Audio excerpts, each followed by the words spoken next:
Olá, acadêmicos do curso de Teologia, tudo bem? Alunos e alunas do nosso curso.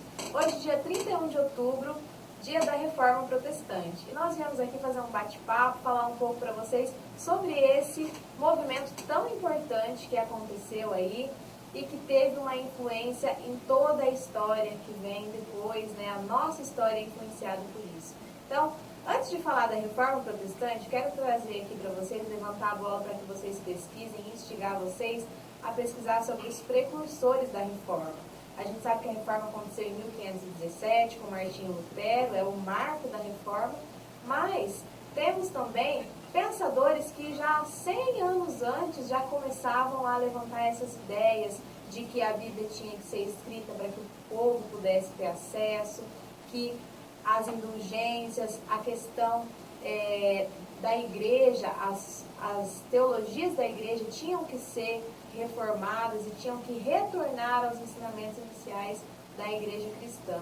Então, trago para vocês pensarem sobre o John Wycliffe, um pensador e professor da Universidade de Oxford, na Inglaterra. Ele viveu aí nos anos de 1300 e alguma coisa, vocês vão lembrar aí na pesquisa de vocês. E ele enfatizava essa questão de que a Bíblia tinha que ser traduzida na linguagem do povo. Então, ele fez várias tentativas da tradução da Bíblia para o inglês. E ele condenava também outras questões teológicas, né? Também, um pouco depois dele, mas em outra região, na região da Boemia, que hoje é a região da Tchecoslováquia, um também importante precursor da reforma foi o John Hus. John Hus, ele pregava e ele também falava sobre essa questão de haver essa necessidade de reforma, né, contra as indulgências, contra esse afastamento que a igreja teve, né, no período, né, que eles viveram, e ele defendia seriamente essas teses, foi condenado como herege e morreu como um mártir da igreja. Então, fica aí para que vocês pesquisem um pouco mais sobre a vida desses dois homens que são histórias lindíssimas que podem nos influenciar hoje, podem nos inspirar. Eles não são conhecidos como reformadores, mas eles são conhecidos como os precursores da reforma. Como outros também, não é, Thiago? Exatamente, professora Marisa. A professora Marisa trabalhou a respeito do ponto de vista bíblico, teológico, com alguns homens muito importantes para o pensamento que viria ser culminado na reforma. E a reforma ela aconteceu também por questões econômicas, questões sociais, culturais e filosóficas. Um exemplo disso é o pensador holandês Desidério Erasmo. Desidério Erasmo nasceu na cidade de Roterdã e ele foi um homem que influenciou profundamente o pensamento da reforma, especificamente o pensamento de Lutero, com duas obras muito importantes. O primeiro foi o Novo Testamento em grego, uma tradução de Desidério Erasmo, e também um livro chamado Elogio à Loucura. Esse livro, Elogio à Loucura, ele fazia duras críticas contra a Igreja Católica, principalmente pelo monopólio e pela hegemonia que a Igreja Católica fazia naquele período. E é uma obra que está até disponível em PDF na internet e você pode acessar e ler. O Elogio à Loucura, Erasmo de Roterdã, ele faz uma crítica a respeito do pensamento massificado das pessoas. Eles viviam de acordo com os ditames da Igreja Católica, de acordo com a Igreja estava impondo para eles. E eles não pensavam, era uma histeria, uma loucura coletiva. E Desidério foi um pensador à frente do seu tempo. Uma pessoa que influenciou a questão social e que foi influenciador do teólogo Martinho Lutero. Com isso, eu penso que nós, como teólogos, pensadores da nossa sociedade, não devemos ficar vivendo de acordo com o que é pregado pela massa, e sim com um olhar crítico, com um olhar profundo, analisar tudo o que acontece conosco pelo olhar das Escrituras Sagradas. Agora com o professor Felipe, um pouco mais sobre essa contribuição. Olá pessoal, bom, eu vou trazer aqui um nome, né? A Marisa trouxe o John Wycliffe, o John Hus, você o Erasmo, né? Sensacional Erasmo, as obras deles são incríveis. A gente quando olha para a reforma, a gente se acostumou a olhar para o Lutero e as 95 teses coladas lá na catedral de Wittenberg.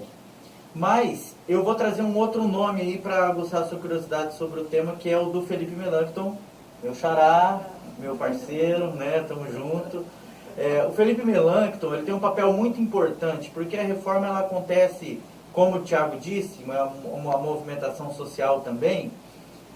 Os empresários não estavam mais aguentando, estavam sucumbindo aos altos impostos que a igreja impunha.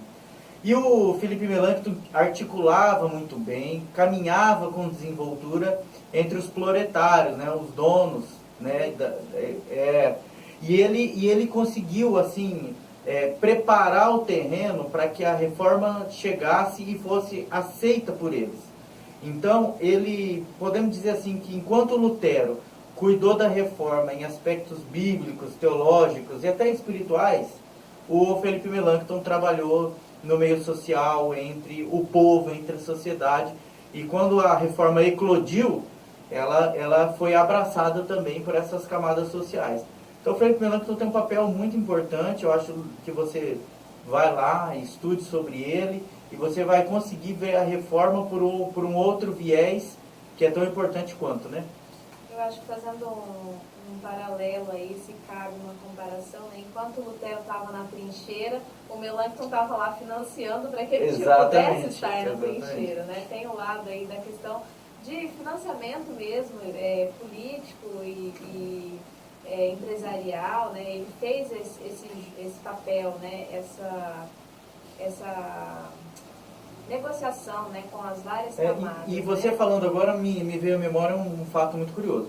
As 95 teses, elas não foram escritas à mão e coladas lá. Elas foram publicadas em um jornal, o que era muito caro na época, poder publicar em um jornal. E eles conseguiram fazer essa publicação e o Lutero colou aquelas 95 teses, as páginas do jornal lá. Mas mesmo que tirasse as 95 teses de lá, a cidade toda já tinha acesso àquelas teses lá. Vamos falar de alguém importante também para a reforma? São o papel das mulheres, né, Fer? Você que é... Isso, eu vou falar sobre as mulheres, que é um assunto que eu gosto muito de falar. De entender as mulheres na teologia, e entender a mulher na história, entender a mulher na igreja, o papel dela na igreja. Com a reforma, nós vemos a história das mulheres, vemos a história das mulheres também. Falado muito sobre os reformadores, sobre como foi a história da desenvoltura deles com a reforma. Só que não é dado devido valor às mulheres, não mostram tanto as mulheres.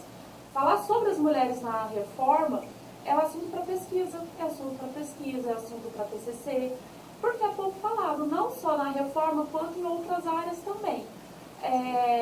Nós vemos que o Lutero, ele influenciou muitas pessoas.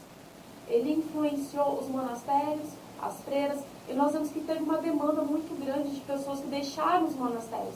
As freiras, os monges, as monjas, eles deixaram. E eles não poderiam voltar para casa, porque as famílias já não aceitavam mais.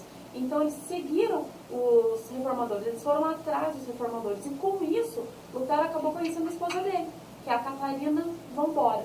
Ele conheceu ela, no momento em que eles se apaixonaram, eles se casaram, eles tiveram 6 filhos. E Lutero, antes de conhecer ela, antes de se casar, ele tinha aquele pensamento que o pensamento da reforma em relação à mulher era o casamento. A mulher ser a precursora do lar, que cuida da casa, que cuida dos afazeres domésticos. Só que com a esposa dele, ele entendeu que o papel da mulher ia muito além disso.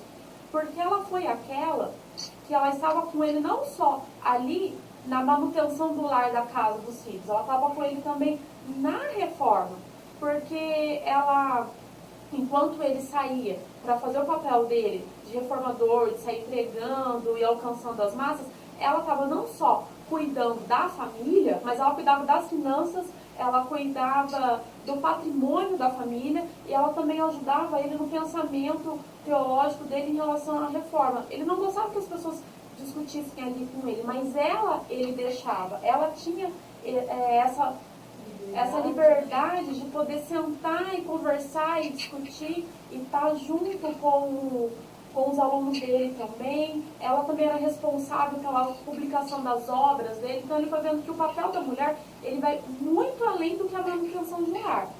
Aí para vocês eu vou deixar para pesquisa, para vocês pesquisarem outras mulheres da reforma, não só ela, né? Ela seria a principal, a esposa dele, mas também nós temos outras que fica para vocês pesquisarem daí. Com certeza, né? Esse tema é um tema que acho que nunca se esgota, né? Quanto mais a gente pesquisa, mais a gente aprende sobre nós mesmos, sobre a história das nossas igrejas. E é isso, pessoal. Deu o nosso tempo Tchau. aí.